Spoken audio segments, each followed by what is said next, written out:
Check हो गया? बस सिर्फ ये कैबिन बाकी है। ठीक है, जल्दी चेक करो। हाँ हाँ करता हूँ।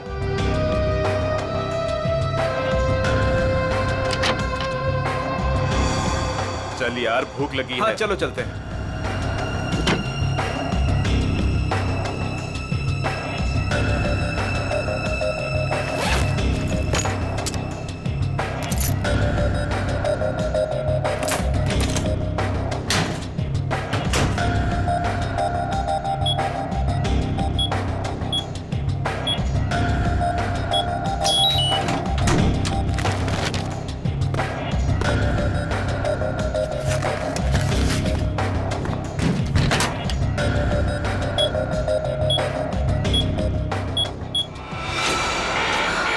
शायद गलत कोड दब गया है। अब क्या करूं?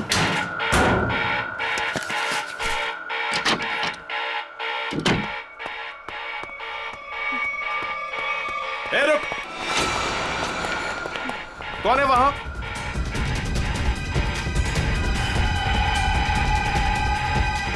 अरे मैडम आप? वो उस तरफ भागा। जी।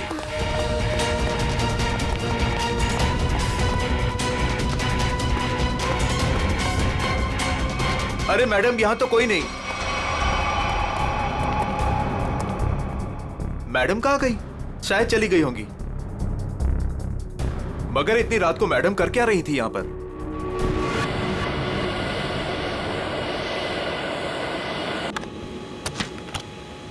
Good morning. Good morning. Good morning. Good morning captain, मुझे कुछ टेक्निकल फॉर्म्स भरने हैं, आपकी हेल्प चाहिए। हाँ क्यों नहीं। हाँ विधि, तब तक तुम सारे कंट्रोल चेक कर लो, मैं अभी आया। Yes captain. Thank you.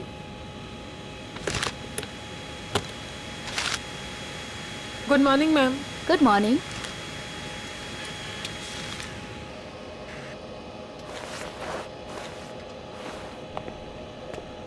Good morning ma'am. Good morning.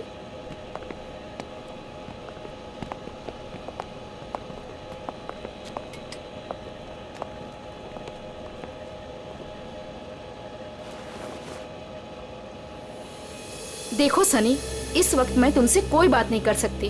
और इस तरह से नजरअंदाज भी नहीं कर सकती तुम, समझी? मुझे जानना है कि तुम मेरे साथ ऐसा कर क्यों रही हो। सनी, समझने की कोशिश करो। मैं समझू? और तुम?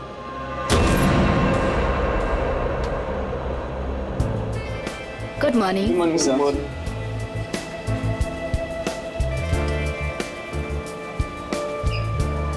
Good morning. Good morning sir. Good morning ma'am. Good morning sir. Good morning ma'am. Good morning. Good morning. पता है ना, आज एक स्पेशल पैसेंजर भी आ रहे हैं। हाँ, हमारी super good boss. Morning sir. आज जरा संभल के रहना। हम तो हमेशा संभले हुए रहते हैं। क्यों? क्या करें यार, हमारा काम ही ऐसा। मन में चाहे हजारों दर्द हो, लेकिन चेहरे पे मुस्कान तो होनी ही चाहिए। Good morning sir. Good morning sir. Good morning. Good morning. अरे हाँ, मैं आप लोगों को एक बात बता देना चाहता हूँ कि मैं इस एयरलाइंस का हेड जरूर हूँ, लेकिन मेरे लिए कोई खास ट्रीटमेंट, स्पेशल ट्रीटमेंट नहीं चाहिए। और यही हमारा मोटो है। हमारे कस्टमर्स हमारे बॉस है। गुड गुड काया, तुम्हारी तो सैलरी बढ़नी चाहिए। Thank you sir. वाह काव्या, तूने तो मुंह पे चौका मार दिया है। Nice, impressive.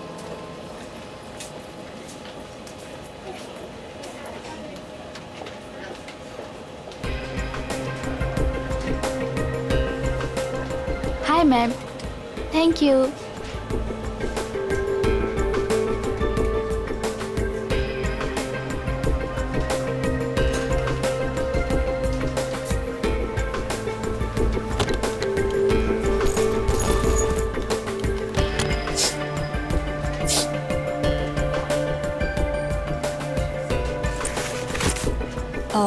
यस सर, मैं आपकी कुछ मदद कर सकती हूँ? नहीं, कुछ नहीं, वॉशरूम जाना था। सॉरी सर, फ्लाइट की उड़ान भरने के बाद।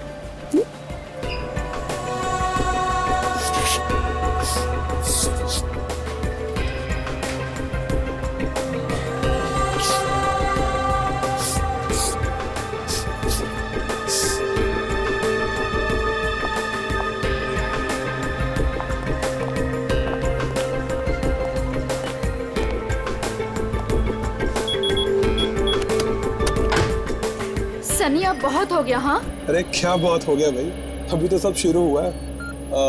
मैं 2 मिनट बाद आऊँ क्या? नहीं सर, सनी तो बस यूं ही।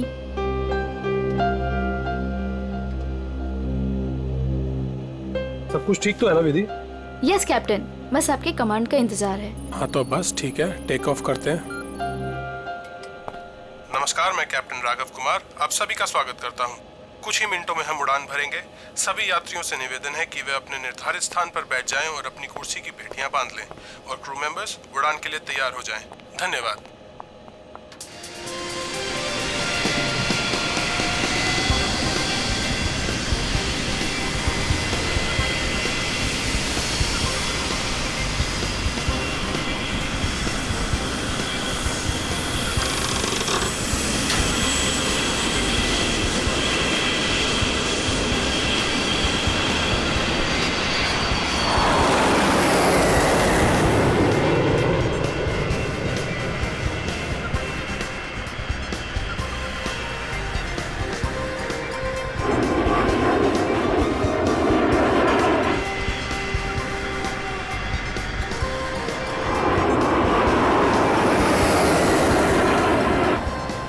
विधि अब तुम रिलैक्स हो जाओ, हम प्रॉपर ऊंचाई पर पहुंच गए हैं। अब मैं ब्रेक लेने वाला हूं तो मैं प्लेन तुम्हारे भरोसे छोड़कर जा रहा हूं। Okay okay sir.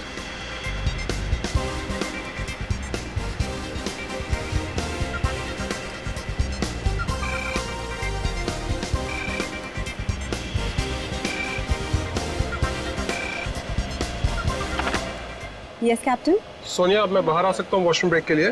क्या बताऊं कैप्टन, वॉशरूम खाली ही नहीं हुआ। मैंने तुमसे कहा था ना कि मुझे वॉशरूम जाना है। सॉरी कैप्टन, पर एक अजीब सा पैसेंजर पिछले 10-12 मिनट से वॉशरूम में घुसा हुआ है। मैं उस नॉक कर रही हूँ पर वो बाहर ही नहीं आ रहा। अच्छा देखो, पीछे वाला वॉशरूम खाली है क्या? हाँ लेकिन कोई लेकिन वेकिन नहीं, मैं बाहर आ रहा हूँ। Okay sir.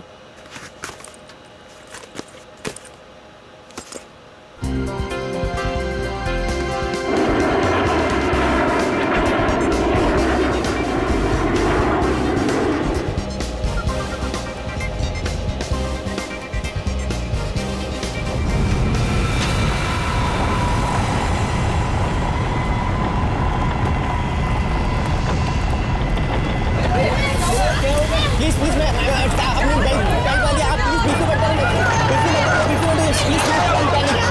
Don't panic.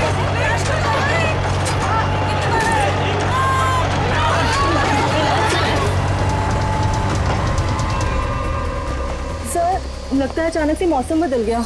हाँ थोड़ा झटका भी आया है। विधि अकेली है, मैं जरा देखता हूं। मैडम मैडम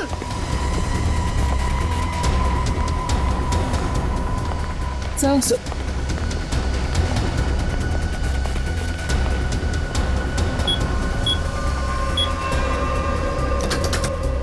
विधि, विधि, मैम, विधि, विधि मैम, विधि मैम, विधि, ये दरवाजा क्यों नहीं खोल रही है? Ma'am, Vidhi ma'am.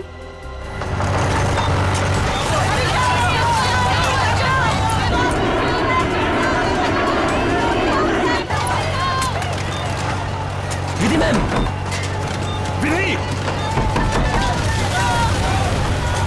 विधि तुम्हें मेरी आवाज सुनाई दे रही है? विधि मैम, विधि,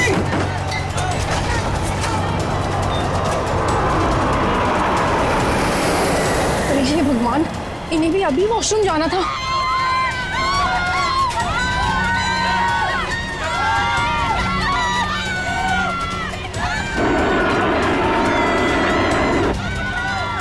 विधि, विधि,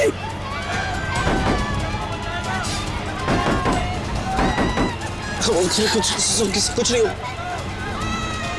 विधि, क्या हुआ कैप्टन? विधि दरवाजा नहीं खोल रही है? 6 मिनट में दरवाजा अपने आप खुल जाना चाहिए। अगर उसने फिर से अंदर से लॉक ना किया हो तो। कैप्टन, मैंने सैटेलाइट फोन से ग्राउंड स्टाफ से संपर्क भी किया, लेकिन वो भी यही कह रहे हैं कि विधि मैम उनको कोई रिस्पॉन्स नहीं कर रही। अभी सिर्फ 1.5 मिनट बचा।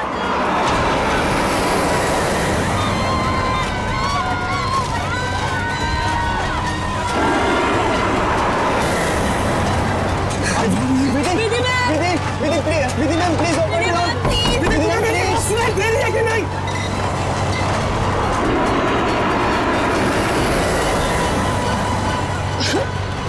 सर अब क्या होगा? विधि मैम तो दरवाजा ही नहीं खोल रहे। अरे विधि, ये क्या कर रही हो तुम?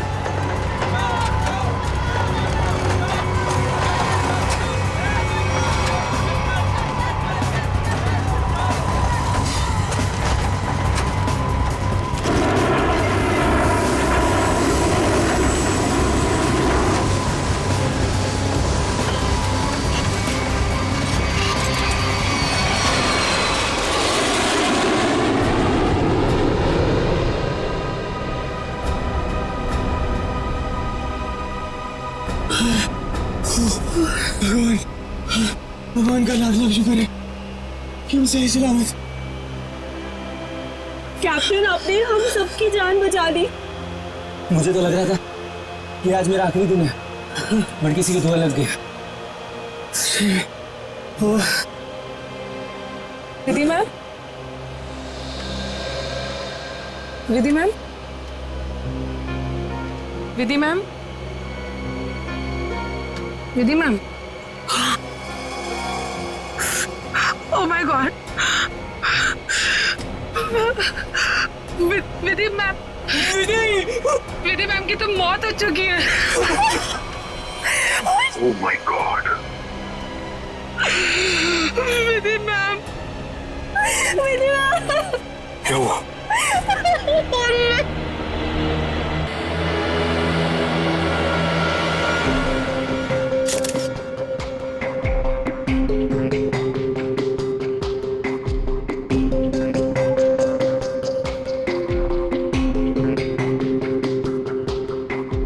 सर लगता है छोटे कैलिबर की गोली मारी गई है इसे। या फिर तेज धार वाली कोई नुकीली चीज छुपाई गई है इसके गर्दन में। जरा चेक करो, कोई एक्सीडेंट है क्या?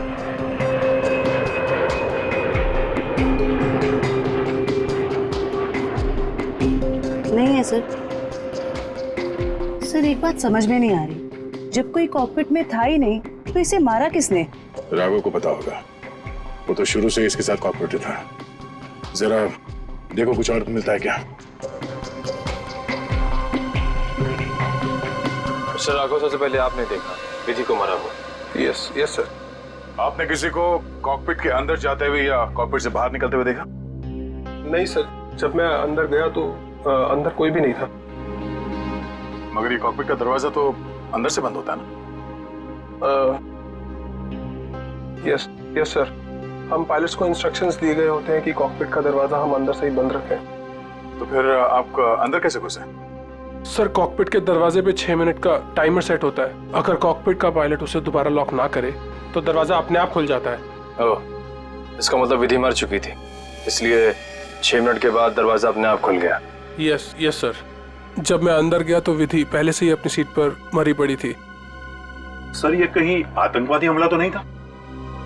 जांच चल रही है, बहुत जल्द सब कुछ सामने आ जाएगा। इसका घाव देखकर लगता है कि गोली या फिर जो भी कुछ इसे मारा गया है वो सामने वाली खिड़की से आई है। पर कैसे?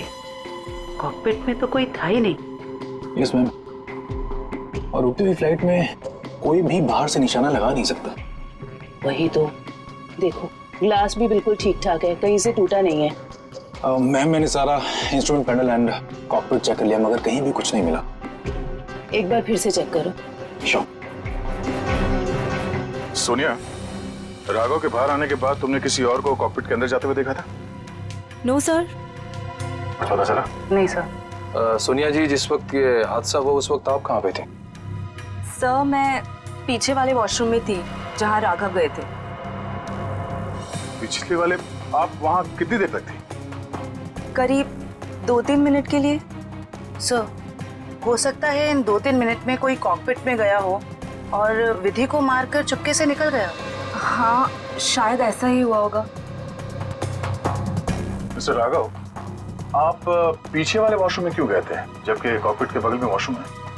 सर एक्चुअली एक पैसेंजर 10 मिनट से आगे वाले वॉशरूम में गया हुआ था। मैं उसको बोलती रही बाहर निकलने के लिए, लेकिन वो बाहर निकला ही नहीं, इसीलिए राघव को पीछे वाले वॉशरूम में जाना पड़ा।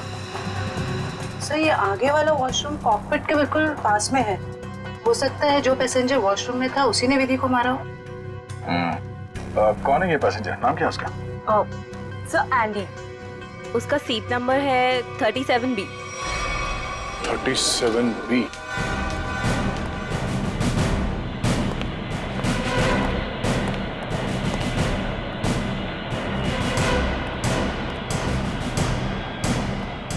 Excuse me. 37. Andy, yes sir. इधर आओ। क्या हुआ सर? जरा आओ, कुछ बात करनी है।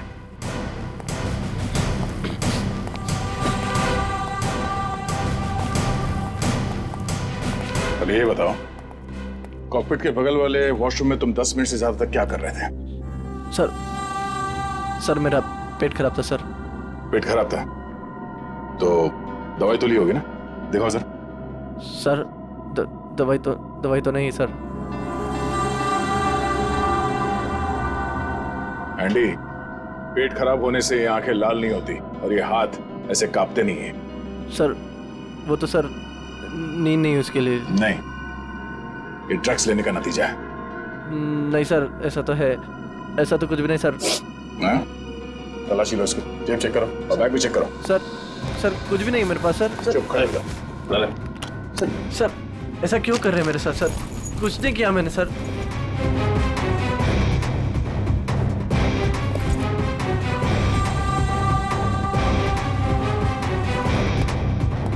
ये देखिए सर, ड्रग्स लिए घूम रहा है बैग में। सर पता नहीं सर किसने रख दिया सर, मेरा नहीं है। सच बता, ये पायलट राघव के कॉकपिट से बाहर आने के बाद तू अंदर गया था ना उस दूसरी पायलट विधि का खून करने के लिए? नहीं सर, ड्रग्स जरूर लेता हूँ सर, पर मैंने किसी का खून नहीं करा सर। सर मैं क्यों मारूंगा पायलट को सर? कितनी देर के बाद तू बाहर आया था वॉशरूम से? सर 10 मिनट था सर। फ्लाइट अटेंडेंट दरवाजा नॉक कर रही थी तो मैं बाहर नहीं निकला और जैसे ही खटखटाना बंद हो गया बस उसके थोड़ी देर बाद सर बाहर आ गया था सर। जब तू वॉशरूम से बाहर आया उस वक्त किसी को देखा था कॉकपिट के अंदर जाते हुए या बाहर निकलते हुए? नहीं सर, दरवाजा बंद था जैसे मैंने बताया सर, बाकी कुछ नहीं देखा। ठीक है, जाओ सीट पे बैठो। Thank you sir. सर इस एयरलाइंस के सीईओ होने के नाते ये हमारी इज्जत का सवाल है। इस हादसे से हमारे बिजनेस पर भी खासा असर पड़ सकता है। सर मुझे बड़ी चिंता है इस बात की। मिस्टर विजय, आप घबराइए मत, हम लोग अपना काम कर रहे हैं, बहुत जल्द सब कुछ साफ हो जाएगा। आप अपनी सीट पे बैठिए। मुझे सीआईडी पर पूरा भरोसा है सर, वो मुजरिम को जल्दी पकड़ लेगी। शुक्रिया, प्लीज। Okay sir. सर अगर ये हिलता डुलता एंडी कॉकपिट के अंदर नहीं गया, ना इसने कॉकपिट के अंदर किसी को आते जाते देखा, तो फिर हो कौन सकता है जिसने विधि को मारा? इस सब का जवाब शायद कॉकपिट से ही मिलेगा। हाँ मयूर, कुछ पता चला? नहीं सर, और सर ऐसा कोई भी हथियार नहीं मिला जिससे इसका खून हो सके। ये क्या?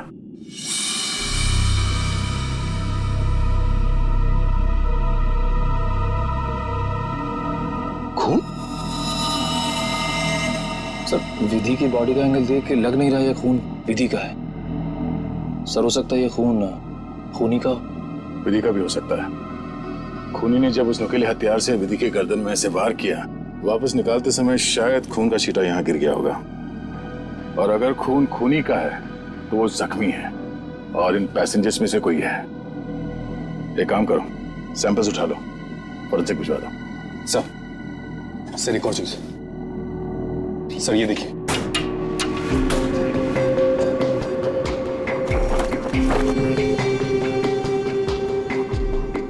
सर हो सकता है पायलट्स के आने से पहले ही इसमें कोई छिप गया हो और विधि का खून करके पैसेंजर्स में शामिल हो गया। इसका मतलब एक पैसेंजर अभी ज्यादा होना चाहिए। Yes sir. एक काम करते हैं, पैसेंजर लिस्ट चेक करते हैं, देखते हैं कि उड़ान भरते वक्त कितनी सीट्स खाली थी और वो सीट्स अभी भी खाली है या नहीं। मयूर, इस लाश को फोरेंसिक लैब भिजवा दो।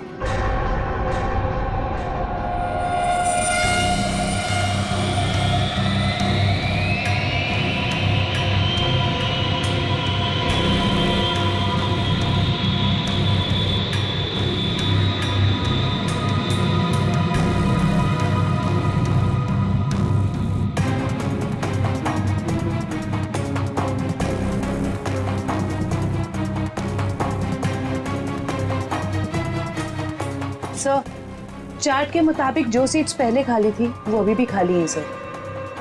मतलब इस फ्लाइट में कोई एक्स्ट्रा पैसेंजर्स नहीं है? सर एक बात समझ में नहीं आ रही कि विधि को कोई क्यों मारना चाहता था, आखिर चाहता क्या था मुझे? सर हो सकता है ये मुजरिम इस पायलट को मार के प्लेन को क्रैश करना चाह रहा हो। नहीं, मुझे लगता तो नहीं है। फिर क्या वजह हो सकती है सर? इसी बात का जवाब ढूंढना है। अगर वो आदमी प्लेन को क्रैश कराना चाहता था तो वो दोनों पायलट्स को मारता है। पर सर शायद इसकी जरूरत ही ना पड़ी हो मुजरिम को, क्योंकि सर कॉकपिट में पहले से एक पायलट बंद था जो प्लेन को संभाल रहा था। सर मुजरिम के लिए उसी को मारना काफी होता। राघव तो उस वक्त बाहर था सर। जो आदमी इस प्लेन को क्रैश कराने की साजिश रचेगा उसे ये बात तो मालूम ही होगी कि इस कॉकपिट के दरवाजे में 6 मिनट का टाइमर लगा हुआ है और इस पायलट राघव का ये प्लेन को बचाना कोई संयोग तो नहीं हो सकता। सर मतलब मुजरिम जानता था कि प्लेन को बचा लिया जाएगा, या मुजरिम प्लेन उड़ाना जानता हो? ये मुजरिम और इस पायलट विधि का जरूर कोई ना कोई निजी मामला है। सारे क्रू मेंबर से फिर से पूछताछ करते हैं। आप लोग विधि के बारे में कुछ बता सकते हैं? उसके किसी के साथ कोई दुश्मनी वगैरह? सर उनका बर्ताव सबसे ही बहुत अच्छा था, उन्हें कोई क्यों मारना चाहेगा? सर विधि ने आज तक किसी के साथ इतनी ऊंची आवाज में बात नहीं की थी, तो मुझे तो नहीं लगता उसकी किसी के साथ दुश्मनी होगी। यस सर, विधि तो बहुत जिम्मेदार एम्प्लॉय थी। सर मैं कुछ कहना चाहता हूँ सर। हाँ बोलिए। आज सुबह जब मैं कॉकपिट में आया तो विधि और फ्लाइट अटेंडेंट सनी, उन दोनों के बीच में कुछ कहासुनी हो रही थी। कैसी कहासुनी? किस बारे में बहस कर रहे थे ये तो मैं नहीं सुन पाया, क्योंकि जब तक मैं वहाँ पहुँचा तो मुझे देख के वो चुप हो गए थे। सर वैसे विधि और सनी एक दूसरे से प्यार करते थे। ओह, तो ये प्यार मोहब्बत का चक्कर है। कहासुनी तो हुई होगी। सनी का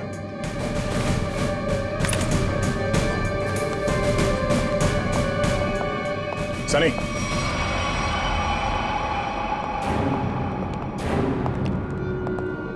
क्या बात है सर? नहीं, फ्लाइट की पूरी स्टाफ हमारे साथ थी, तुम साथ में थे नहीं तो तुमसे मिलने चले आए। सर सुबह से जो कुछ भी हुआ उसकी वजह से वैसे ही हम लोग इतने परेशान, और आपने हमें यहाँ फंसा कर रखा हो। जांच पूरी हो जाए फिर चले जाना। वैसे सर कब तक पूरी होगी आपकी ये जांच? हमारे कुछ सवालों के जवाब मिल जाए, विधि के खूनी के बारे में पता चल जाए, समझो जांच पूरी। तब तक तो रुकना ही पड़ेगा। और हमारे कुछ सवालों के जवाब भी देने होंगे। क्या आप लोग मुझसे भी सवाल करेंगे? हाँ।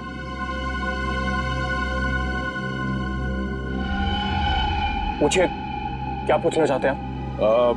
ये बताओ कि आज सुबह विधि के साथ तुम्हारी किस बात को लेकर बहस हुई थी? मेरी उनके साथ कोई बहस नहीं हुई सर। वो मेरी सीनियर थी और मैं उनकी रिस्पेक्ट करता था। और तुम दोनों एक दूसरे को प्यार भी करते थे? नहीं सर, ये सब अफवाह है और मैं नहीं जानता कि ये सब कौन फैला रहा है। और ये क्या रखा रहते ऊपर? हाँ?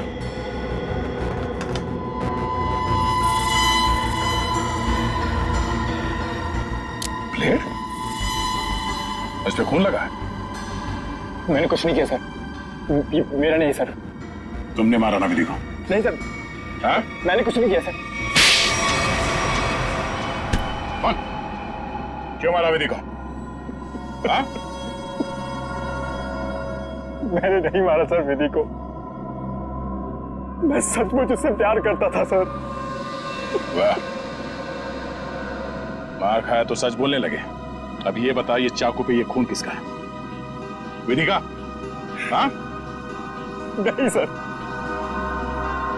ये चाकू मेरा जरूर है, इस पर खून विधि का नहीं है सर।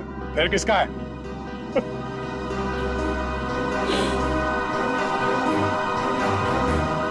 ये खून मेरा है सर।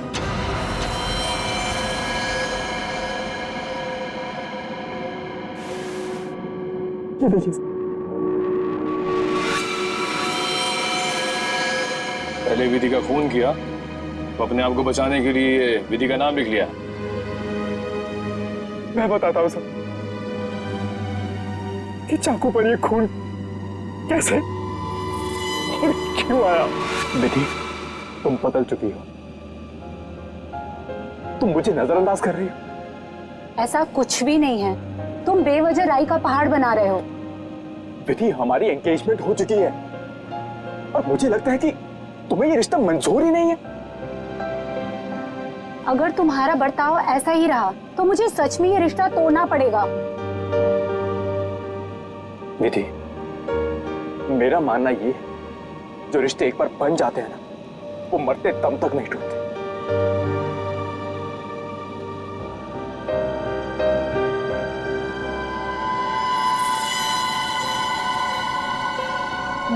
ये तो मुझे मारोगे?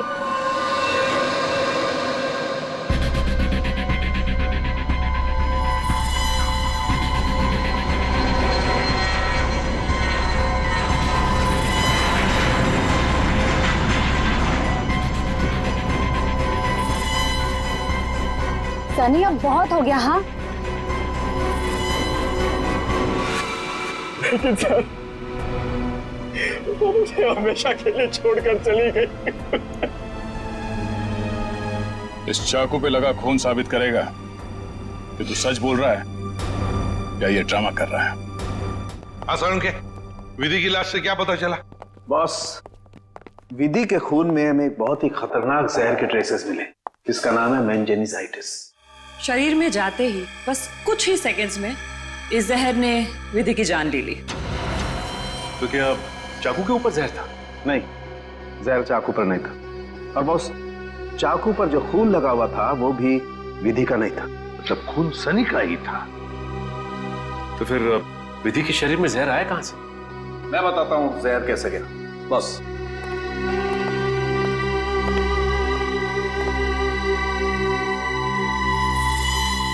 ये देखो बॉस, ये है वो चीज जिसके जरिए इसकी बॉडी में जहर गया है। ये सुई जैसी चीज है? हाँ बॉस, ये सुई जैसी चीज इसके गले में विंड पाइप को चीरती हुई सीधी रीढ़ की हड्डी में जाकर के अटकी। तो फिर ये जिसने भी किया है हाथ से नहीं किया है, किसी गन जैसे मैकेनिज्म से ही हो सकता है ये। और सर, जिस एंगल से ये सुई घुसी है, नीचे से ऊपर की तरफ, ऐसा लगता है कि ये सुई विधि के पांव के पास से चली होगी। पांव की तरफ से? नीचे से ऊपर की तरफ? तो फिर खूनी वहीं पर बैठना चाहिए था। और अगर खूनी उस कॉकपिट के अंदर था तो फिर वो बाहर भागा कैसे? कॉकपिट तो अंदर से बंद था। एक बात और सर, खूनी ने राघव के कॉकपिट से निकलने का इंतजार किया, उसके बाद विधि का खून किया। मौके की तलाश में सचिन, मौके की तलाश में। जैसे ही राघव कॉकपिट से बाहर निकला, खूनी ने अपना काम कर लिया। ये राघव मुझे गड़बड़ लगता है, गड़बड़ लगता है मुझे ये राघव। सर, अपूर्वी, क्या पता चला पैसेंजर और क्रू के बारे में? सर ये देखिए, राघव का रिकॉर्ड। फ्लाइट टेक ऑफ के आधे घंटे पहले उसे किसी मिस्टीरियस नंबर से मैसेज आया था और फिर उसी नंबर से 20 कॉल्स भी आए थे। 20 कॉल्स। और सर, राघव ने उसी नंबर पे मैसेजेस और एमएमएस भी भेजा है। हाँ, रिप्लाई भेजा है उसने, रिप्लाई। पूर्वी, इस नंबर के बारे में कुछ चेक किया? किसका नंबर है ये? सर, ये नया नंबर है और इसकी सारी इंफॉर्मेशन जाली है। नया नंबर और सारी इंफॉर्मेशन जाली है। सचिन, मैं कह रहा हूं ना, ये राघव गड़बड़ है। इस राघव को मिलना पड़ेगा और फिर उस कॉकपिट में जाकर फिर से देखना पड़ेगा। कुछ तो बात है जो हमसे छूटी है वहां पर।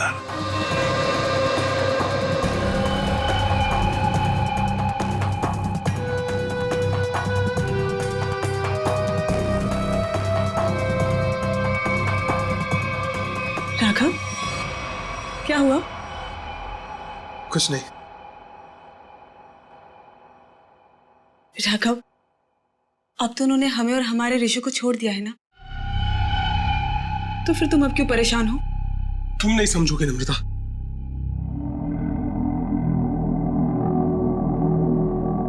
अच्छा बताओ, कौन थे वो लोग?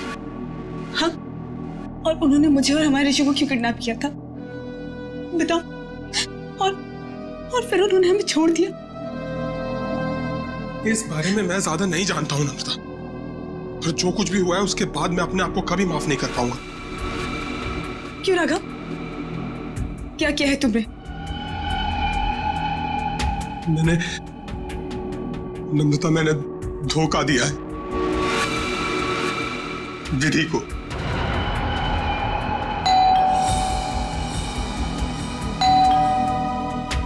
मैं देखती हूँ।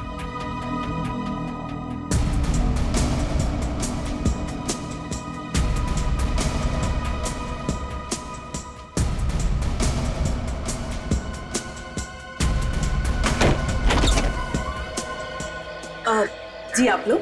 सीआईडी मिस्टर राघव से मिलना है। जी क्या काम है? कुछ पूछताछ करनी। राघव जी है ना घर पे? हाँ है। आइए मैं मिलवाती हूँ।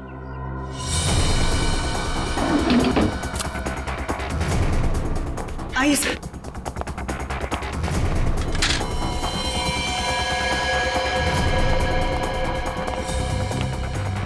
राघव,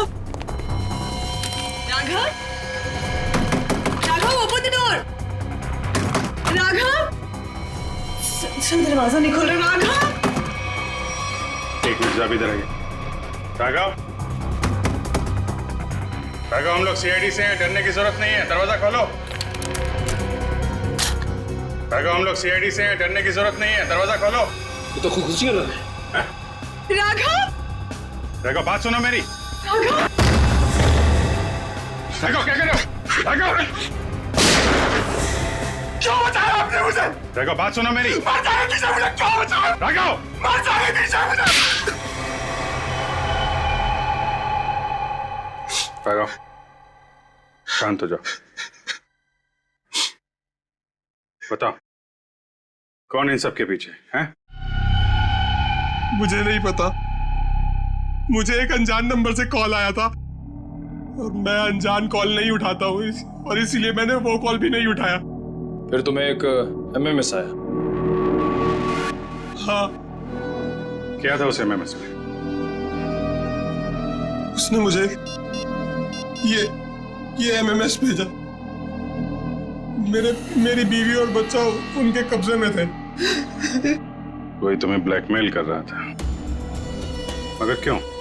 उस अनजान आदमी ने मुझे धमकी भी दी थी कि अगर मैं अपने बीवी और बच्चों से प्यार करता हूं तो सही समय पर कॉकपिट से 10 मिनट के लिए बाहर आ जाऊं। तो तुमने सीआईडी को क्यों नहीं बताया? मैं प्लेन में था और प्लेन कुछ ही देर में टेक ऑफ करने वाला था।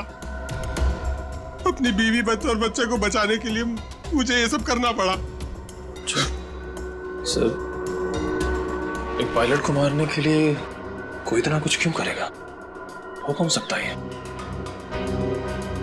जिस नंबर से इसे एमएमएस आए हैं, पता करो बंद होने से पहले इसकी आखिरी लोकेशन कहाँ थी।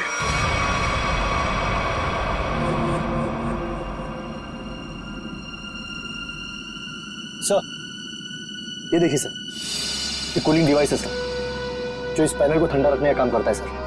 इसमें कुछ गड़बड़ है क्या? ये देखिए, इसमें एक एक्स्ट्रा वायर लगा हुआ है। सर निकालो उसे। जी सर, अभी निकालता हूँ। लगता है इसमें कुछ गड़बड़ है।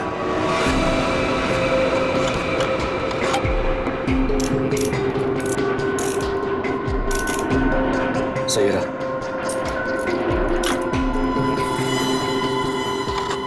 तो इस गैप से वो जहरीली सुई निकली और सीधे विधि के गले में जाके लगी। बेचारे ने सीट पर ही दम तोड़ दिया। अच्छा, इसमें कोई टाइमर डिवाइस लगा है क्या, वो नीडल को शूट करने के लिए? जी नहीं सर, इसमें एक लो इंटेंसिटी इंफ्रारेड सेंसर है सर, जो रिमोट में होता है सर। इसका मतलब इस रिग को ट्रिगर करने के लिए किसी रिमोट का इस्तेमाल किया गया है? जी मैम, और उसकी रेंज 100 मीटर के अंदर ही है। और वो रिमोट इस प्लेन के अंदर ही ऑपरेट हुआ होगा, बाहर नहीं। मतलब कोई रिमोट कंट्रोल के साथ प्लेन में बैठा है। सर प्लेन में इतने सारे पैसेंजर्स हैं, किसने ट्रिगर किया होगा ये? सारे पैसेंजर्स को ब्यूरो बुलवाओ, एक एक से अलग अलग पूछताछ करते हैं। सर आखिरी कॉल इसी ऑफिस से किया गया था। देखते हैं। एक्सक्यूज मी, सीआईडी, आप लोगों से कुछ पूछताछ करनी थी। जी सर। बोलिए सर। मैं इस ऑफिस का मैनेजर हूँ। आज सुबह 7 बजे इस ऑफिस में कौन कौन था, आप बता सकते हैं? 1 मिनट सर। क्या बात है सर? आपके प्लेन में जो हादसा हुआ है उसी की जांच पड़ताल चल रही है। हाँ सर, एक के बाद एक हादसे होते जा रहे हैं। क्या? कुछ और भी हुआ क्या? सर, कल रात में ऑफिस में चोरी भी हुई थी। चोरी? हाँ सर, सेफ में काफी सारा कैश और करोड़ों के बॉन्ड्स थे। वो तो अच्छा हुआ कि अलार्म बज गया, वो सिर्फ कुछ डॉक्यूमेंट्स ले जा पाया। कैसे डॉक्यूमेंट्स? एयरलाइन की इंटरनल ऑडिट फाइल और डीजीसीए फाइल थी सिर्फ, जिसमें 1 साल पहले हुए प्लेन क्रैश की इंटरनल इंक्वायरी रिपोर्ट थी। ओह, 1 साल पहले जो प्लेन क्रैश हुआ था उसमें तो काफी लोग मारे गए थे। हाँ सर, उसमें बहुत सारे लोग मारे गए थे। हमारे क्रू मेंबर्स भी मारे गए थे और हमारा पायलट अमित, वो भी मारा गया था। उसी हादसे की उसमें रिपोर्ट थी। चोर पकड़ा गया? नहीं सर, विधि जी ने ही चोर को उस तरफ से भागते हुए देखा था। अब उधर से तो कोई रास्ता ही नहीं है सर, कैसे चोर भागा पता नहीं सर। तो वो चोर विधि ही थी जिसने वो डॉक्यूमेंट चुराए और चोरी का हंगामा मचा दिया। सर, लिस्ट रेडी है। उसकी अब कोई जरूरत नहीं है।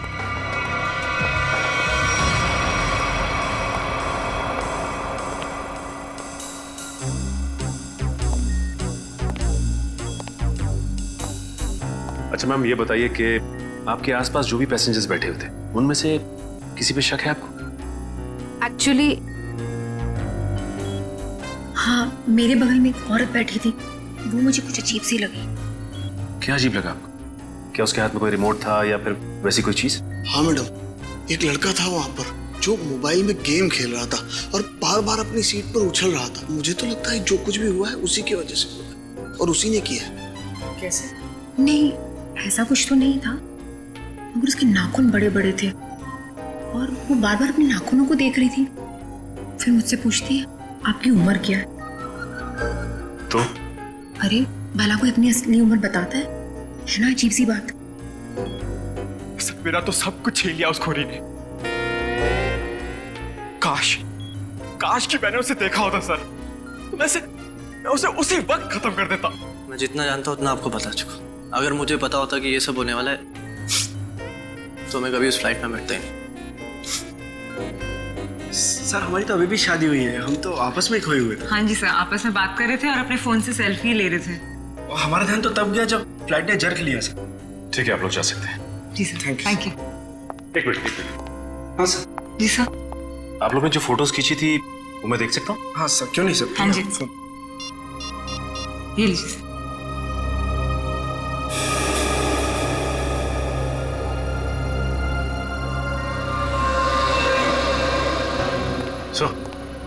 आप सोचिए, ये देखिए सर, 2 पैसेंजर्स के बीच में एक हाथ है, उस हाथ में कुछ है। सचिन जरा जूम करो। सर ये तो रिमोट ट्रिगर है। हाँ सर, लेकिन पैसेंजर तो दिख नहीं रहा। पूर्वी 2 पैसेंजर्स के सीट नंबर्स तो हैं, पता चलेगा ना पीछे कौन बैठा है। सर ये ऋषभ और प्रिया 30A 30B पे बैठे थे। सचिन, ये देखो इस फोटो को। फोटो ऐसे इस एंगल से खींचा गया है तो इन दोनों के बीच में दिखती है सीट नंबर 31A। जिसका भी हाथ है वो 31A वाला पैसेंजर का है। 31A पे कौन है देखो। मिस्टर अनुपम। उठाओ इस अनुपम को। एक्सक्यूज मी, हमें अनुपम से मिलना है। कौन? हमारा प्यून? पियोन है वो? कहाँ है वो?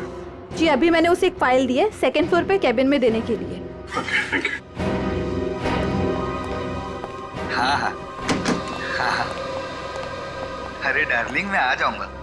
अरे डार्लिंग से बाद में मिलना, पहले हमसे मिल लो अनुपम जी। कहाँ भाग रहे इतना जल्दी? हाँ?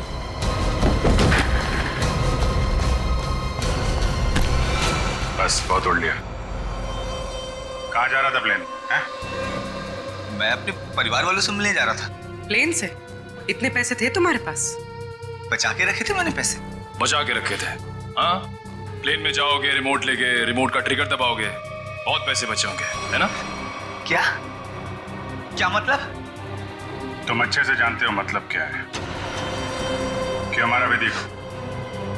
सब मैं कसम खा के बोलता हूँ, मैंने नहीं मारा विधि मैम को। देखो, तुम्हारी भलाई इसी में है कि तुम अपना ये नाटक बंद कर दो। हमें तुम्हारी करतूतों के बारे में पता है। राघव को एसएमएस भेजा था धमकी भरे, उसके बीवी बच्चों को बंधक बनाया था, एमएमएस बना के भेजा यहाँ से। क्यों? सब मुझे पैसे मिले थे साहब एसएमएस भेजने के लिए, जहाज में रिमोट दबाने के लिए।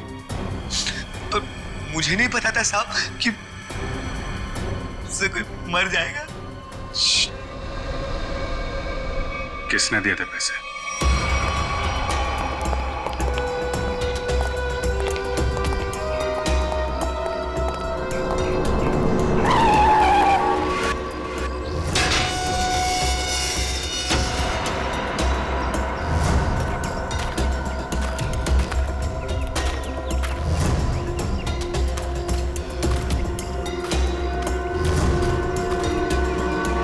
खेल खत्म हो गया तुम्हारा विजय। कैसा खेल? मैं कुछ समझा नहीं। अपनी पायलट विधि का खून करवाया तुमने। मैं भला ऐसा क्यों करवाऊंगा? मैं तो खुद उस फ्लाइट में जा रहा था और मैं भी तो मर सकता था। यही तो तुम्हारी चाल थी, ताकि किसी को तुम पे शक ना हो।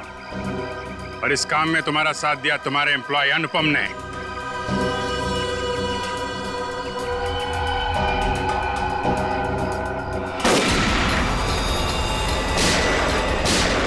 ठीक हो? मैं ठीक हूँ सर।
कहाँ भाग रहे हैं?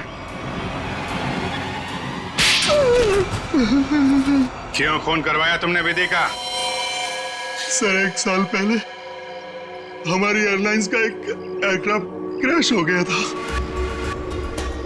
और हमने साबित कर दिया था कि वो क्रैश पायलट अमित की लापरवाही की वजह से हुआ था।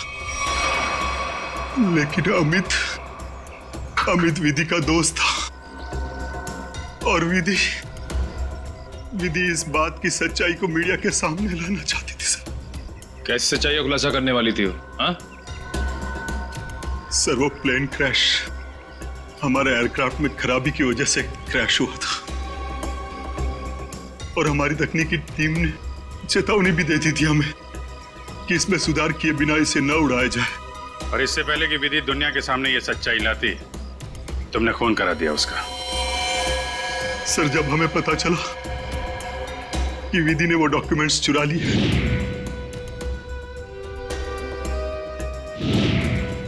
तो मैं डर गया था कि विधि कहीं मीडिया के सामने इसका खुलासा न कर दे और मैं सच्चाई छुपाने के जुर्म में कहीं फंस ना जाऊं सर।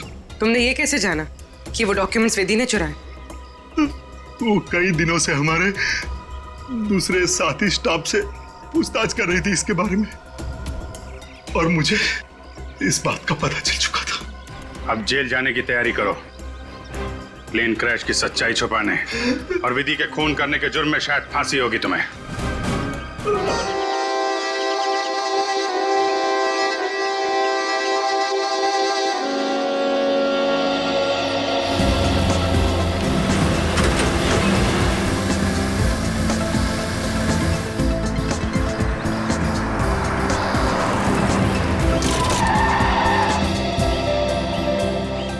अवनी एक काम करो, गाड़ी को रिवर्स गियर में लगाओ।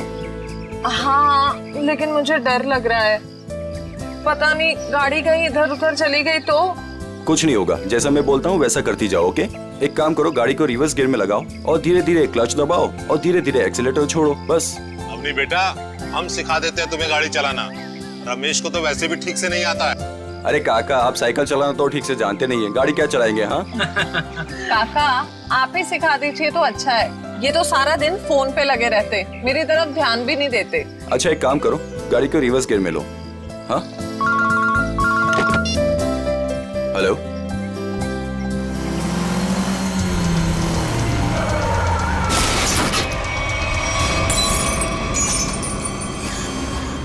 अवनी, ये तुमने क्या कर दिया? हाँ,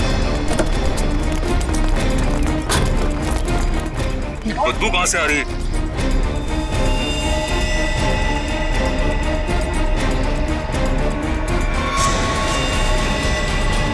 इसके अंदर लाश कहां से आ गई? इसमें से बदबू भी कितनी आ रही है? हे भगवान, इन्होंने तो लाश देख ली।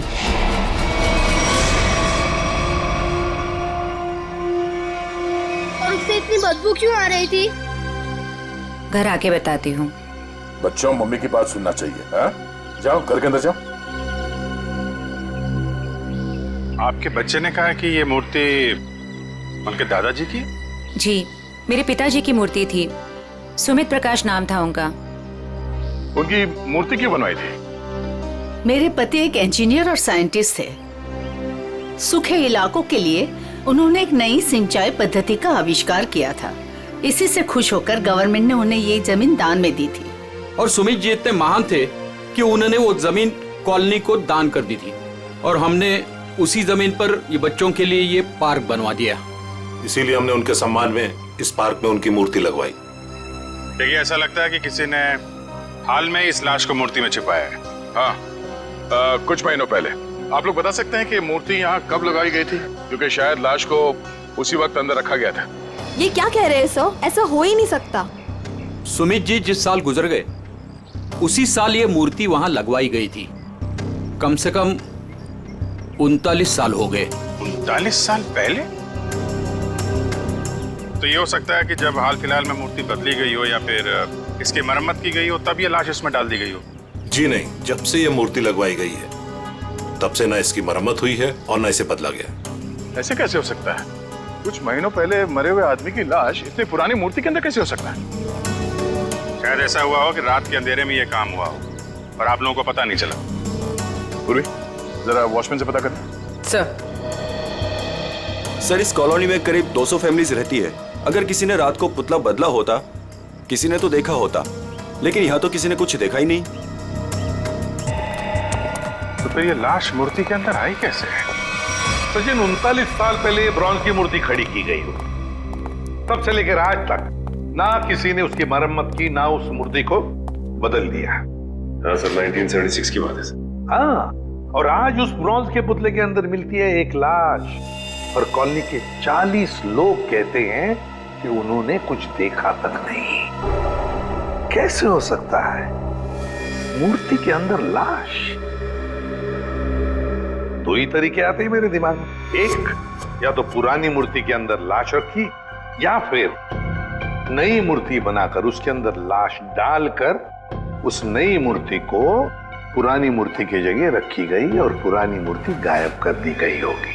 सर लेकिन ब्रॉन्ज की नई मूर्ति बनाने के लिए तो कई दौर से गुजरना पड़ा होगा। पहले तो उसने प्लास्टर ऑफ पेरिस का ढांचा तैयार किया होगा, फिर उस ढांचे से उसने नया सांचा तैयार किया होगा, और फिर कम से कम 1200 डिग्री सेल्सियस पे उसने उस ब्रॉन्ज को पिघलाकर उसमें डाला होगा, और फिर उसके टुकड़े किए होंगे। टुकड़ों को फिर वेल्डिंग करके जोड़ा गया होगा, फिर मूर्ति तैयार होगी तो उसे खड़ा कर दिया गया होगा। ये कुछ चुटकी भर में थोड़ी होता है, बहुत टाइम लगा होगा, बहुत टाइम लगा होगा। और सर लाश को मूर्ति में रखा गया होगा, मूर्ति को कॉलोनी में लाया गया होगा और फिर पुरानी मूर्ति की जगह रखा गया होगा। पूर्वी, इतनी बड़ी मूर्ति कोई गोदी में उठाकर तो नहीं ला सकता। उसे लाने के लिए ट्रक या फिर कोई बड़ी गाड़ी लाई होगी। उसके साथ साथ उसे खड़े करने के लिए क्रेन लाया गया होगा। इतना सब अगर हुआ है, फिर भी कॉलोनी के लोग कहते हैं कि उन्हें कुछ मालूम नहीं, ऐसा कुछ हुआ ही नहीं। सर फिर तो पहला वाला तरीका इस्तेमाल किया गया होगा सर। बॉडी को कॉलोनी में लाया गया होगा और फिर मूर्ति में रख दिया गया होगा। पंकज, मूर्ति को लेटाया गया होगा, उसके बाद उसके अंदर लाश को रखा गया होगा और फिर उसे खड़ा भी किया होगा। कैसे हो सकता है, कैसे हो सकता है ये? सर इतना अजीब तरीका लाश को ठिकाने लगाने का, खूनी को ये सब करने की जरूरत क्या थी? वही तो, इतनी तकलीफ क्यों? लाश को ब्रॉन्ज की मूर्ति के अंदर ही क्यों? कोई ना कोई वजह तो जरूर होगी, पर है कौन ये? है कौन ये? लाश है किसकी? कैसे मरा ये? मरा या मारा गया? कुछ और बता सकते हैं? कोई जादू है, चुटकी बजाऊंगा हो जाएगा? अरे कोई जादू है जो चुटकी बजाऊंगा सब कुछ हो जाएगा? मन तो करता है चुटकी बजा दूं और ये आदमी गायब हो जाए। क्या बोले तुम? मतलब मैं कह रहा था साड़ुंके साहब, आप चुटकी बजा दे तो केस सॉल्व हो जाएगा। कितना किया है, ये तो कुछ भी नहीं है। हाँ लेकिन अभी मेरा चुटकी बजाने का मूड नहीं।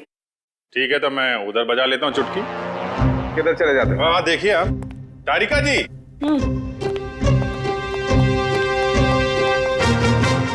कुछ मिला आईडी वाईडी आपको? ना आईडी ना वॉलेट, कुछ नहीं। और ये कपड़ों की हालत देखो। भाई साहब, बज गई चुटकी। लेकिन मैं आपको एक चीज बता सकती हूँ। अरे वाह, अब बजी चुटकी। मुझे मालूम था तारिका जी, आप मुझे कभी निराश नहीं करेंगे। बताइए। मैं आपको ये बता सकती हूँ कि ये लाश कितने समय तक उस मूर्ति में थी। अच्छा, कितने समय से? ये लाश ब्रॉन्ज की मूर्ति में बंद थी, वातावरण के प्रभाव में आए बिना। कुछ टेस्ट के बाद ये पता चला है कि 2 महीने से ये लाश उस मूर्ति में बंद थी। ओह, मतलब इस आदमी का खून 2 महीने पहले हुआ है? लगता तो ऐसा ही है। लेकिन सर, किसी ने इस लाश को देखा किसी ने उस मूर्ति में रखते हुए? किसी ने ट्रक को देखा कैसे नहीं? उस मूर्ति में वेल्डिंग कब और कैसे की गई? मुझे नहीं पता, मुझे नहीं पता, मुझे नहीं पता। ठीक है सर, मुझे लगता है लाश की गंध की वजह से सालूम के साहब का दिमाग खराब हो गया है। चलो एक बात तो ये पता चल गई कि मूर्ति नहीं है और किसी ने उसमें लाश रखी है। और कैसे सर? कैसे और कब का पता बाद में लगाएंगे। पहले ये पता लगाना है कि ये नई मूर्ति बनाई किसने।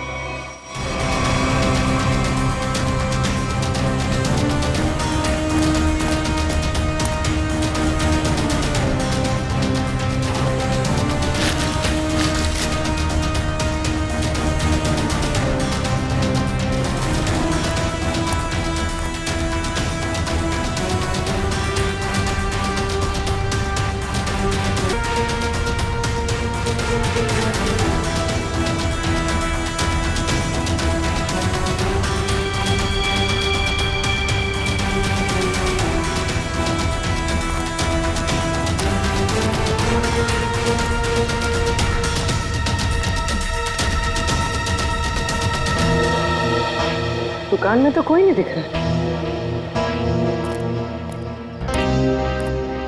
वाह, एक खूबसूरत लड़की मेरे दुकान पे। सीआईडी से हूँ मैं। तो क्या हुआ? लगता है तुम्हारा दिमाग ठिकाने पे नहीं है मिस्टर कुमार। क्या? कुमार? मैं किसी कुमार सुमार को नहीं जानता और न मैं कुमार सुमार हूँ। तुम निशित कुमार नहीं हो जिसकी ये दुकान है? ओ, इस दुकान के पहले वाले मालिक निशित कुमार, उनकी बात कर रहे हैं ना? पहले वाला मालिक? हाँ, निशित कुमार का 2 महीने पहले खून हो गया।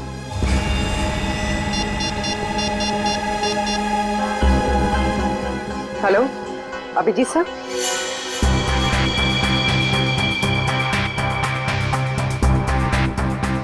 तारिका, बन गया ना चेहरा? तो इन्होंने ये दुकान निशित कुमार से खरीदी और 2 महीने पहले उनका खून हो गया। 2 महीने पहले की वो लाश थी ना जो उस मूर्ति में से मिली? हाँ सर, लाश। हाँ, लाश। आप ये बताइए कि निशित कुमार के बारे में और क्या जानते हैं आप? सर, मुझे ज्यादा पता नहीं है। उनकी माली हालत भी ठीक नहीं थी और कई सालों से उनके पास कुछ काम भी नहीं था। उनके घर का एड्रेस देना। वो घर में अकेली थी। जब मैं बाहर से आई तो देखा चोरों ने उनका गला काट दिया था। शायद मैं यहाँ होती तो उनको बचा सकती थी सर। हम आपकी तकलीफ समझ सकते हैं अर्चना जी, पर क्या आप बता सकती हैं कि क्या क्या चोरी हुआ था? कुछ नहीं, चुराने के लिए आई ही क्या घर में? कुछ नहीं था और अब भी नहीं है। आपके पति जो मूर्तियां बनाते थे वो किनके लिए बनाते थे? मेरा मतलब है उनके क्लाइंट्स कौन कौन थे? मुझे पता नहीं, लेकिन उनकी सारी चीजें वो अलमारी में रखते थे। हम वो अलमारी देख सकते हैं? जी। अलमारी देख लो जरा।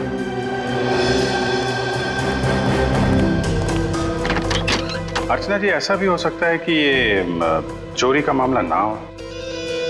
मैं समझी नहीं सर कुछ। निशित जी का कोई दुश्मन भी था जो उनकी जान लेना चाहता हो? सर, मामूली सा शिल्पकार, उनका दुश्मन कौन हो सकता है?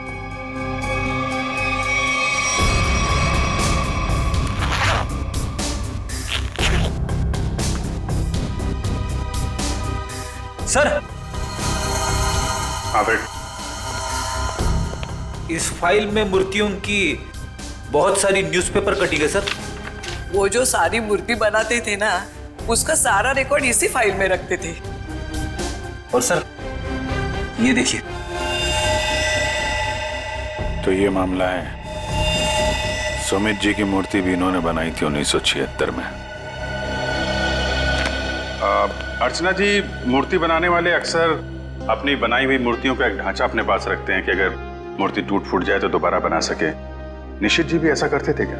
हाँ हाँ, उसके वो सारे ढांचे पिछले बाजू रखते थे। हम वो जगह देखना चाहेंगे।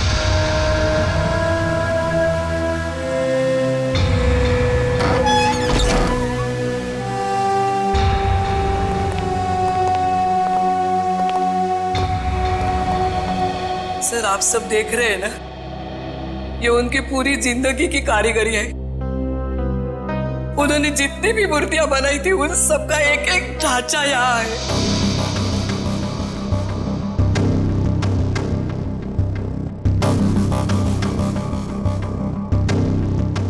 वो वाला नहीं दिख रहा है? कौन सा वाला? वो सुमित जी की जो मूर्ति का ढांचा है। वो उस तरफ होना चाहिए।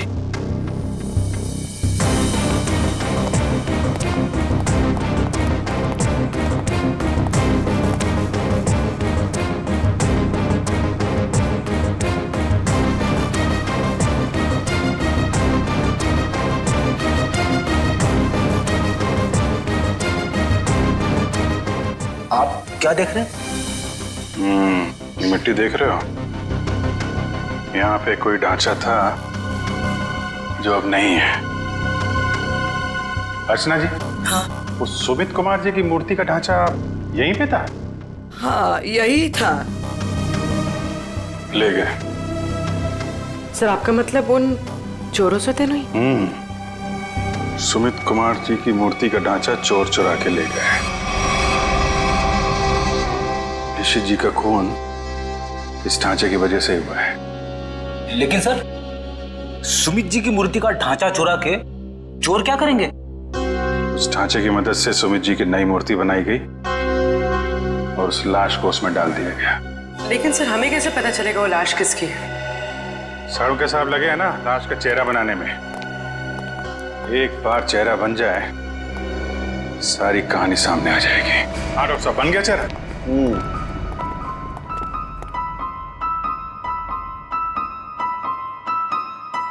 ये देखो बॉस, ये है वो मरा हुआ आदमी। क्या? ये कैसे हो सकता है? डॉक्टर साहब, ये क्या मजाक है?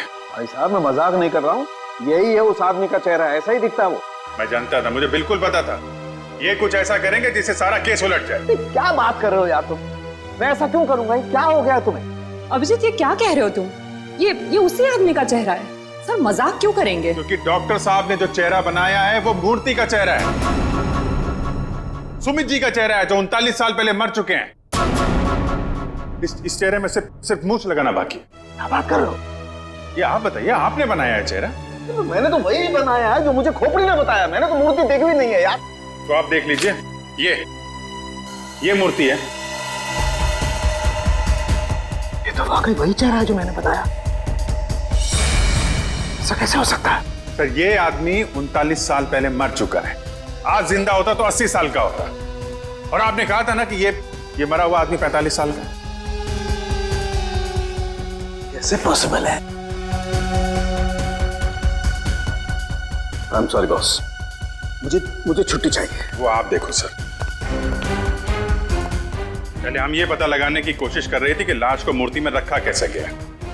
अब हमें ये पता लगाना है कि सुमित जी की लाश सुमित जी की मूर्ति में आई कैसे और क्यों। सर, कुछ पता चला उस लाश के बारे में? देखिए, उसी के बारे में हम लोग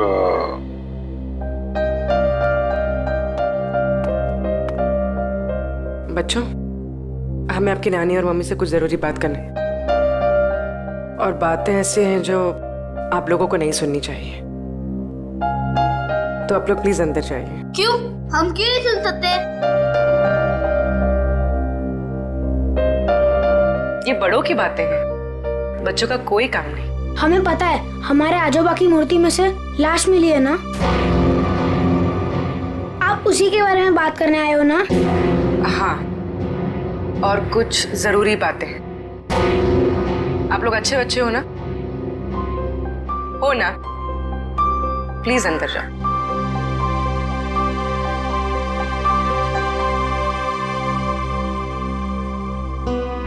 सर बताइए ना, क्या पता चला आप लोगों को? एक्चुअली इस केस की जांच को लेकर हम थोड़ी उलझन में हैं और हमें लगता है कि आप सुलझा सकती हैं इस उलझन को। कैसी उलझन? और मैं कैसे सुलझा सकती हूँ? दरअसल ये सब हमारे परिवार वाले जैसे ही हैं। जब से शादी करके आई हूँ, इसी कॉलोनी में रह रही हूँ। ये लोग सब कुछ जानते हैं। आपको जो कुछ भी कहना है इनके सामने कह सकते हैं। ठीक है। आपके पति सुमित जी को गुजरे हुए करीब 39 साल हो गए, है ना? लेकिन सुमित जी की मूर्ति में से हमें जो लाश मिली है वो सुमित जी की है।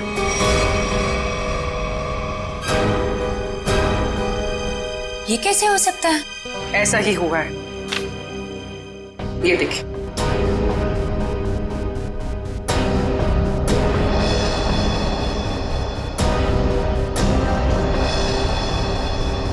इतने यकीन के साथ आप ये कैसे कह सकते हैं? हाँ, ये हो ही नहीं सकता। जरूर कुछ भूल हुई है आप लोगों से। कोई भूल नहीं। ये एक साइंटिफिक मेथड है जिसमें लाश की खोपड़ी का चेहरा बनाया गया है। और यही चेहरा बना है सुमित जी का। लेकिन मेरे पिताजी की लाश कैसे आ सकती है? ये मुमकिन नहीं है। वही तो, लाश की उम्र करीब 45 साल की है। आपके पिताजी जिंदा होते तो 80 साल के ऊपर के होते। अब बात यह है कि 80 साल का आदमी 45 साल का कैसे हो गया? ये मैं कैसे जान सकती हूँ? अब आपको नहीं पता तो हमें कैसे पता होगा? चेहरा तो बिल्कुल आपके पति का ही है। सर, उनकी मौत के बाद उनका अंतिम संस्कार मैंने ही किया था। अगर किसी ने लाश बदल दी हो या कहीं किसी तरह वो जिंदा भी होते तो भी 80 साल का इंसान 45 साल का हो ही नहीं सकता। वही तो, यही बात हमें परेशान कर रही है। अच्छा, आपके परिवार में कोई ऐसा आदमी था जो बिल्कुल सुमित जी से मिलता जुलता हो? नहीं, जब से मैं उन्हें जानती हूँ या जब से मेरी शादी हुई है, मैंने तो ऐसा किसी को नहीं देखा जो उनकी तरह दिख रहा हो। चूंकि उस मरे हुए आदमी का चेहरा हूबहू आपके पति से मिलता जुलता है और उन दोनों में कोई संबंध है या नहीं, ये जानने के लिए मालती जी हमें आपकी थोड़ी मदद चाहिए। कैसी मदद? अगर आपको बुरा ना लगे तो हमें आपका डीएनए उस मरे हुए आदमी से मिला के देखना होगा। यही एक तरीका है सच्चाई को जानने का।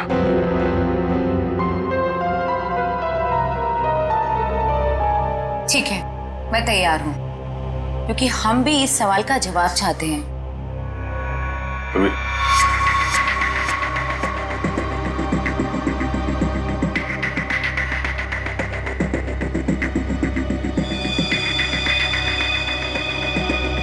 Thank you. हम फिर मिलेंगे, पर तब जवाब के साथ मिलेंगे। आता रेखा जी, डीएनए रिपोर्ट आ गई? पार्शियल मैच है। क्या पार्शियल मैच है? देखा, इसका मतलब सालू के गलत नहीं था बॉस। ये आदमी सुमित के परिवार का ही। बाप का डीएनए बेटी में भी है और इस मरे हुए आदमी में भी। निश्चित रूप से ये आदमी सुमित के परिवार का ही कोई है। अगर ये सुमित का रिश्तेदार है तो किसी ने इसे पहचाना कैसे नहीं? कोई तो होगा जिसे पहचानता। ये बड़ी चौंकाने वाली बात है। आपने जो इसका चेहरा बनाया था उसकी फोटो हमने अखबार में भी भेजी, लेकिन ऐसा कोई भी आदमी सामने नहीं आया जो इसे पहचानता हो। अगर ये इसी शहर में था तो किसी ने तो इसे देखा होगा। कोई तो होगा इसके पहचान वाला। तारिका जी, आप तो जीनियस हैं। ऐसे क्या कह दिया मैंने? केस सॉल्व कर दिया। हो सकता है ये आदमी इस देश का हो ही ना। हो सकता है कि मरने से कुछ समय पहले इस देश में आया। ओह, इसीलिए किसी ने इसे पहचाना नहीं। हाँ, पिछले 2-3 महीने की इमिग्रेशन रिपोर्ट्स चेक करनी होंगी हमें। पंकज, आज के अखबार में मैंने अपना राशिफल देखा। जानते हो क्या लिखा था उसमें? क्या था सर? बहुत जल्द नौकरी में बदलाव होगा। इसका मतलब जानते हो? हाँ सर, ये तो बहुत दुख की बात है। आपका डिमोशन होने वाला है। आपकी पोस्ट तो मेरे से भी नीचे होने वाली है। क्या बोलता है? अरे इसका मतलब है मेरा बहुत जल्द प्रमोशन होने वाला है। हाँ, पिछले 1 हफ्ते से मुझे ऐसा ही लग रहा है। लेकिन मुझे ऐसा नहीं लग रहा है। क्यों? सर अभिजीत सर ने बिल्कुल सही पता लगाया सर। इमिग्रेशन रिकॉर्ड से उस मरे हुए आदमी का चेहरा मैच कर रहा है सर। गुड, मिला है सर।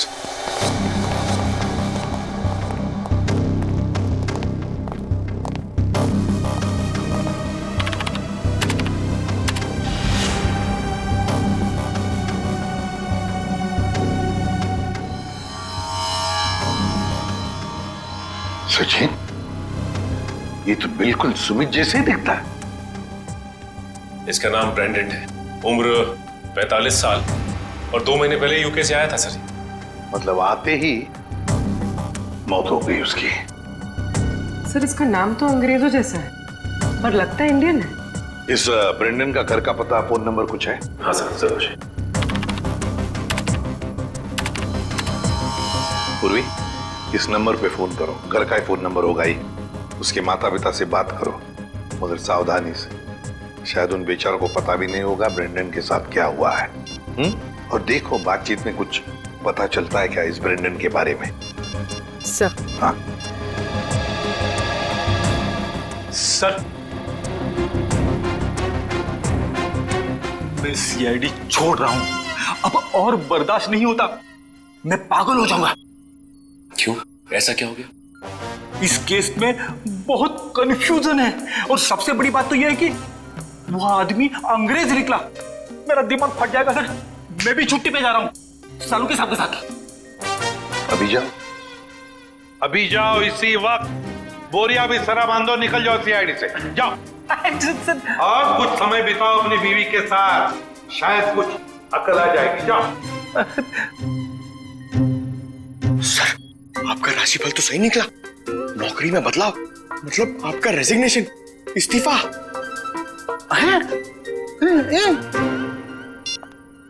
सर। हाँ पूर्वी, बात हो गई? हाँ सर, एक और चौंकाने वाली बात पता चली। क्या? सर, ये ब्रेंडन सुमित का बेटा था। ब्रेंडन सुमित का बेटा है? वो कैसे? उसकी पहली शादी से। सुमित ने बियाट्रिस नाम की एक अंग्रेज औरत से 1970 में शादी की थी। बेटे को जन्म देते हुए वो औरत मर गई। बीवी की मौत के बाद उसका दिल टूट गया और वो अपने इस बेटे को लेकर इंडिया वापस आना चाहता था, लेकिन उसकी बीवी के घर वालों ने बच्चे को आने नहीं दिया, इसलिए बच्चे को नाना नानी के पास छोड़कर वो इंडिया आ गया। और इंडिया में आने के बाद उसने अर्चना से शादी की और अपनी पिछली जिंदगी मिटा दी, किसी को कुछ भी नहीं बताया। और इसीलिए सुमित के इस बेटे ब्रेंडन के बारे में यहाँ पे किसी को भी कुछ पता नहीं था। Yes sir. हाँ, लेकिन ये ब्रेंडन इंडिया आया क्यों आया ये? सर, अपने नाना नानी की मौत के बाद उसे अपने पिता के बारे में पता चला, तो अपने पिता के परिवार वालों के बारे में जानने के लिए वो इंडिया आया था। कोई आदमी अपने परिवार के बारे में जानने के लिए इंडिया आता है और यहाँ पर उसका खून हो जाता है। नहीं नहीं नहीं नहीं, ये कोई और ही चक्कर है। सर, अब इस ब्रेंडन के खूनी तक हम कैसे पहुंचेंगे? शुरू से शुरू करके। सॉरी सर, आपका मतलब क्या था? एयरपोर्ट से पंकज, एयरपोर्ट से। जैसे ब्रेंडन एयरपोर्ट पर उतरा, पता लगाएंगे वो कहां गया, कैसे गया, किससे मिला।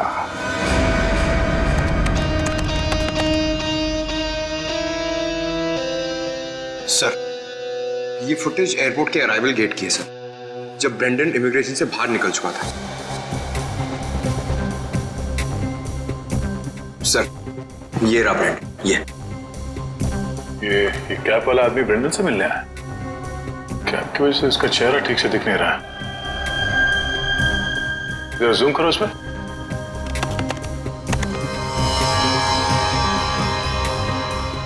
ऐसा लगता है कि जानबूझकर ये आदमी अपना चेहरा छुपा रहा है। ये चाहता नहीं है कि उसका चेहरा कैमरे पे कैप्चर हो। आगे बढ़ो। सर, ये दोनों तो पार्किंग की तरफ गए। इसका मतलब इस कैप वाले आदमी की गाड़ी पार्किंग में है। एक काम करो, इन दोनों के बाहर निकलने से आधे घंटे तक जितनी भी गाड़ियां एयरपोर्ट के पार्किंग लॉट से बाहर निकली है, उन सब के डिटेल्स निकालो। पता चल जाएगा इस कैप वाले की कौन सी गाड़ी है। सर, वो आदमी ब्रेंडन को जब एयरपोर्ट की पार्किंग में लेके गया, उसके आधे घंटे बाद तक ये सारी गाड़ियां बाहर जाती रही सर। बस वे ठीक है, एक एक को फोन करो और पता लगाओ किस पैसेंजर को इन्होंने एयरपोर्ट से पिकअप किया और कहां जाके छोड़ा। हेलो जी, मैं सीआईडी से इंस्पेक्टर सचिन बोल रहा हूँ। अच्छा, ये बताइए कि 15 फरवरी को आपकी कार इंटरनेशनल एयरपोर्ट पे गई थी किसी को छोड़ने के लिए? आप क्या करने गए थे? किसी को छोड़ने गए थे? मिसेस आंचल कुमार। ओके पूर्वी। ओके। ओके, क्या? किसको छोड़ने गए थे? Peter Frank. अच्छा, ये कौन सी फ्लाइट से आए? ओके।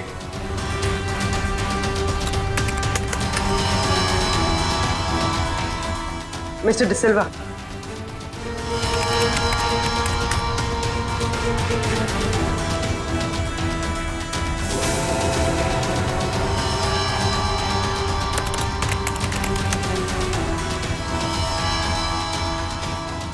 ओके पूर्वी, अब बचा है सिर्फ एक नंबर, ये VH543259। और सर ये नंबर किसी मिस्टर अनिल के नाम पे, जो कि लोनावाला के बंगलों पे रजिस्टर्ड है सर। लेकिन ये आदमी फोन नहीं उठा रहा है सर। फोन नहीं उठा रहा है? लगता है ये अनिल ही पिकअप करने आया था ब्रेंडन को एयरपोर्ट पर। सर कहीं इस अनिल ने ही तो ब्रेंडन का खून नहीं किया?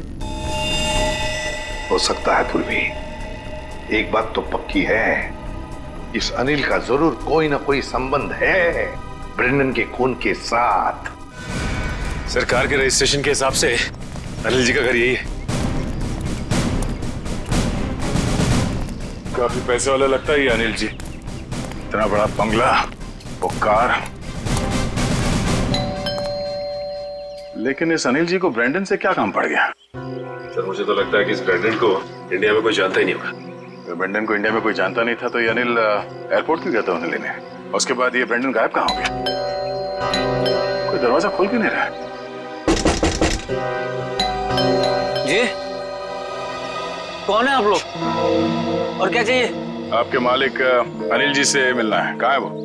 वो नहीं है। आप क्यों पूछ रहे साहब? देखिए बेमतलब परेशान मत करिए, नहीं तो अभी पुलिस को फोन कर देंगे। हम लोग सीआईडी से हैं। सीआईडी? सीआईडी कहाँ से?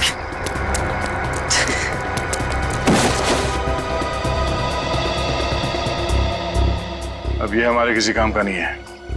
लगता है अनिल जी उसी तरफ है जिस तरफ ये भाग रहा है। चलो देखते हैं। हट, हट।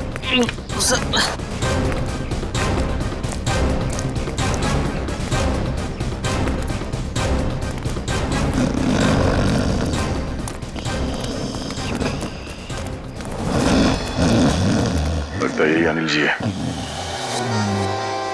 अनिल जी, मालिक और नौकर एक साथ शराब पी रहे थे यहाँ पे। अनिल जी, अनिल जी, जी। हम ये जानने आए कि कुछ महीने पहले आप ब्रेंडन को एयरपोर्ट से लेकर कहाँ गए थे? एयरपोर्ट? ब्रेंडन? मैं कुछ नहीं समझ पा रहा यार, क्या बोल रहे हो तुम? हम ये कह रहे हैं कि ब्रेंडन को लेके आप एयरपोर्ट से आए थे और ये हमने सीसीटीवी फुटेज में देखा है।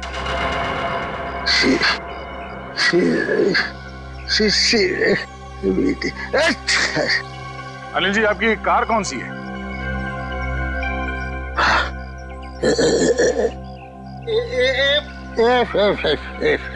सच्चाई तो ये है कि ना तो ये बंगला आपका है और ना ही वो कार।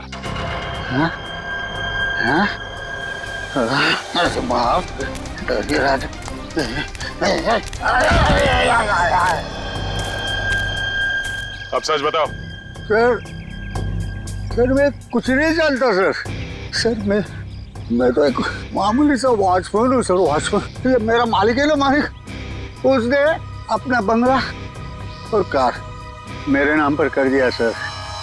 ये मेरा कुछ भी नहीं है सर। तो फिर किसका है? सर मैं कैसे बोलूं सर, मेरी जान चली जाएगी सर। देखो तुम चिंता मत करो, कुछ नहीं होगा तुम्हें। सिर्फ ये बताओ किसने कहा था तुम्हें ये सब करने के लिए? क्या बात है, आप लोगों ने हमें यहाँ क्यों बुलाया? कुछ पता चला क्या? हाँ, एक चौंकाने वाली कहानी।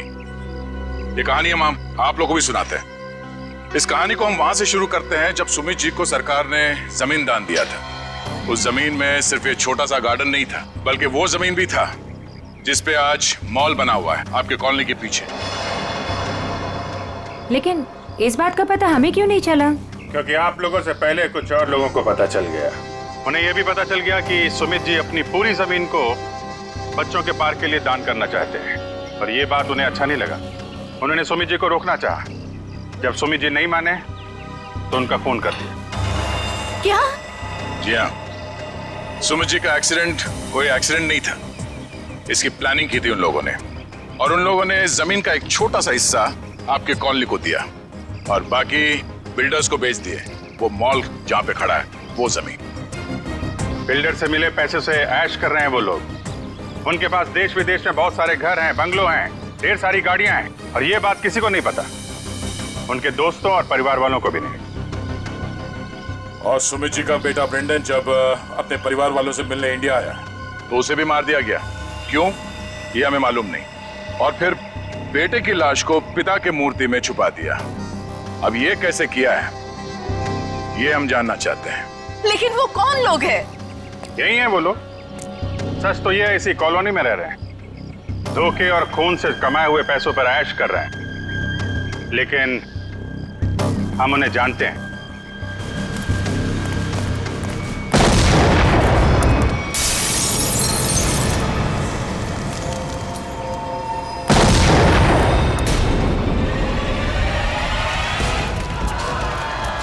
अजय, अजय को पीछे आइए जल्दी।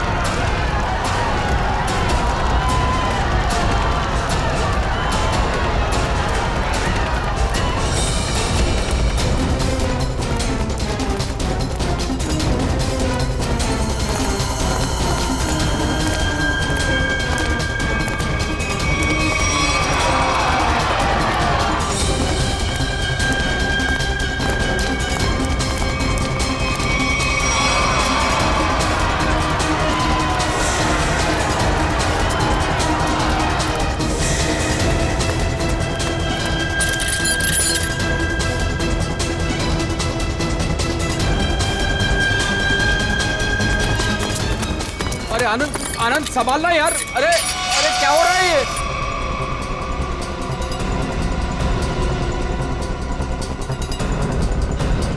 कहाँ भाग रहे हो? अरे सर उतारिए हम लोगों को। सर मर जाएंगे हम। सर नीचे उतारिए प्लीज। सर हमने तो तुम दोनों का नाम भी नहीं लिया था। हाँ, मगर तुम लोगों के लोनावले वाले बंगले पे गए थे हम लोग। नीचे उतारिए ना। अरे तुम लोग तो वैसे ही गिरे हुए आदमी हो। सुमित जी और ब्रेंडन का खून किया तुम लोगों ने। नहीं नहीं सर। वैसे हमें पता चल गया, तुम लोगों को मालूम पड़ गया था कि तुम्हारे करतूत के बारे में हमें पता चल गया। सर नीचे उतारिए प्लीज। इसलिए कॉलोनी वालों की जान को नुकसान पहुंचा है। हाँ? और अब उसका भगदड़ का सहारा लेके भाग रहे तुम लोग। सर उतारिए हमें। सर नीचे उतारिए प्लीज। नीचे उतारिए ना। मर जाएंगे सर। सर नीचे उतारिए ना।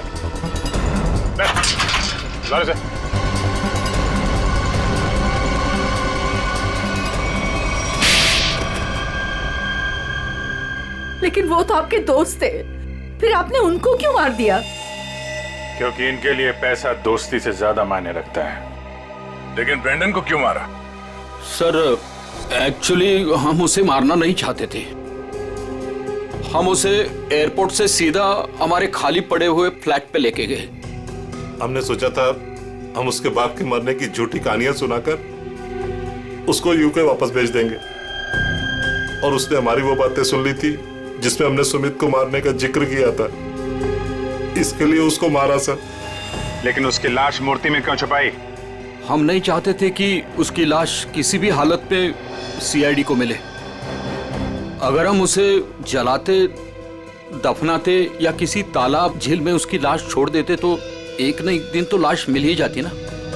फिर तो हम पकड़े जाते।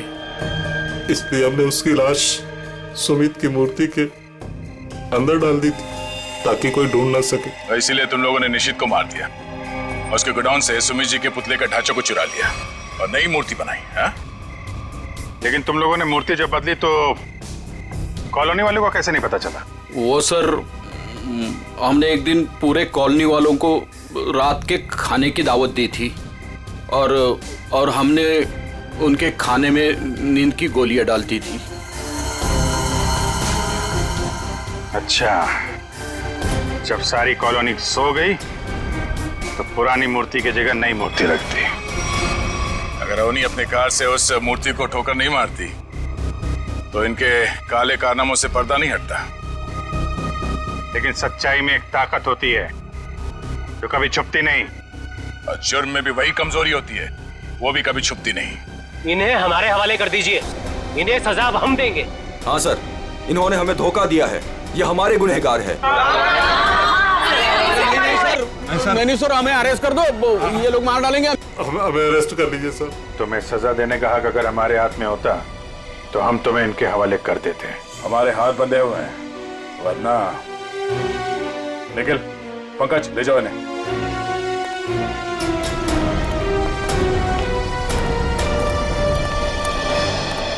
बेटा, आप लोगों का बहुत बहुत शुक्रिया कि आप लोगों ने ये गुत्थी सुलझाई और छिपे हुए गुनहगारों को पकड़ लिया।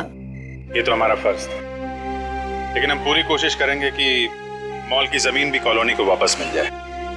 आपके पति का जो सपना था वो पूरा होके ही रहेगा। खुश रहो बेटा, खुश रहो। इस तरह के और भी एपिसोड देखने के लिए हमारे चैनल को सब्सक्राइब करें और बेल आइकन दबाना ना भूलें।